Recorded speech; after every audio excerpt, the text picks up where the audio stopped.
नमस्कार विद्यार्थी व पालक मित्रांनो, करिअर मेकिंग गार्डन्स युट्यूब चॅनलमध्ये आपल्या सर्वांचं हार्दिक स्वागत करून आज एक इन्फॉर्मेशन बुलेटिन 2026 नीट यूजी 2026चं जे इन्फॉर्मेशन बुलेटिन आपल्या समोर पब्लिश झालंय त्याच्यामध्ये इलिजिबिलिटी क्रायटेरिया जो आहे तो इलिजिबिलिटी क्रायटेरिया आपण पाहिला आणि त्यानुसार आपल्या सर्वांना एक महत्त्वाचा टॉपिक मी तुम्हाला सांगण्यासाठी आलोय. तो चेंज झालेला आहे, बदल झालेला आहे. वास्तविक पाहता आपल्या सर्वांना माहित आहे की आपल्याला जर समजा MBBS आणि BDS साठी आपल्याला जर ऍडमिशन घ्यायचं असेल तर फिजिक्स, केमिस्ट्री, बायोलॉजी ही 12वी सायन्स मध्ये आणि किंवा बायोलॉजीच्या ऐवजी बायोटेक्नॉलॉजी हे घेऊन आपण पास होणं गरजेचं आहे.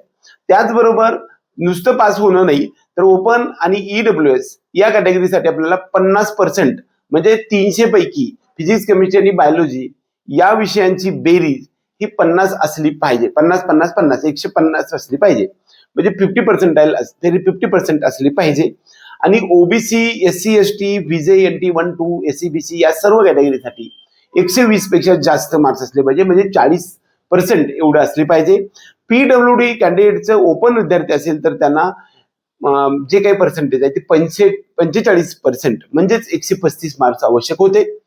जर मात्र OBC, SC, ST किंवा इतर कॅटेगरीचा PWD कॅन्डिडेट असेल तर मात्र त्यांना 40% असेल तरी सुद्धा चालू शकत होतं.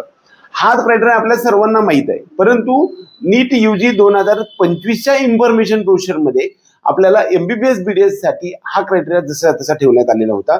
परंतु आयुष कोर्सेस साठी म्हणजेच होमिओपॅथी, आयुर्वेद आणि युनानी म्हणजे BMS, BHMS आणि BUMS, त्याचबरोबर अलाइड कोर्सेसमध्ये BA, SLP, BPO, BPTH आणि BSc नर्सिंग वगैरे या सर्व कोर्सेससाठी सुद्धा आपल्याला फिजिक्स, केमिस्ट्री, बायोलॉजी घेऊन पास होणं गरजेचं होतं. परंतु तुम्ही तिकडे 50% असण्याची आवश्यकता नाही.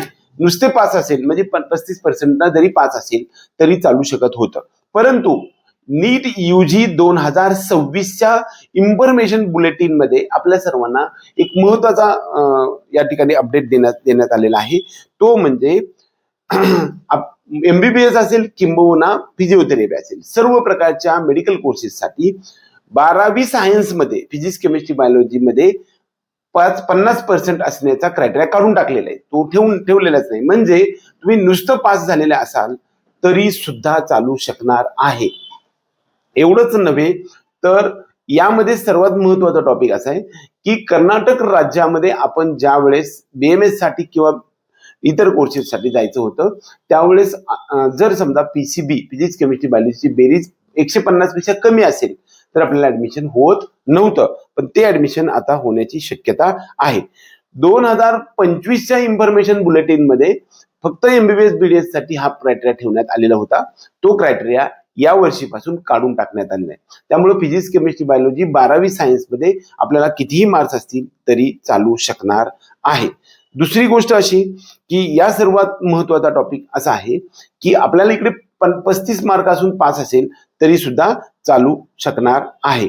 दुसरा महत्वाचा मुद्दा या इन्फॉर्मेशन बुलेटिन मध्ये आपल्या सर्वांना एक सांगायचं की एज लिमिटच्या संदर्भामध्ये आपल्याला माहित आहे का, तर लोअर एज लिमिट जे आहे ते 31/12 म्हणजे डिसेंबर 2026 ला त्याला 17 वर्ष पूर्ण झाली पाहिजे.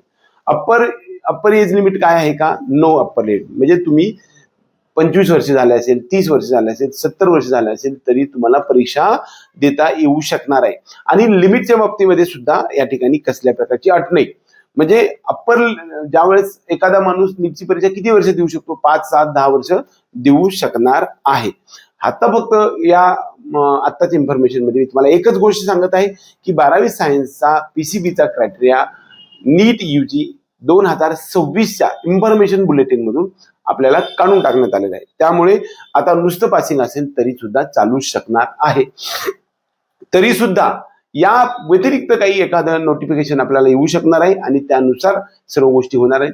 ज्या गोष्टी होणार आहेत त्यावेळेस मी तुम्हाला इन्फॉर्म करेन. तोपर्यंत आत्ताच जे इन्फॉर्मेशन बुलेटिन नुसार आपल्याला जे काही सांगण्यासाठी मी आलो होतो तो अपडेट तुम्हाला आवडला तर व्हिडिओ लाईक करा. त्याचबरोबर चॅनलला सबस्क्राईब करून बेल आयकॉन दाबा. एवढंच या निमित्ताने. जय हिंद, जय महाराष्ट्र.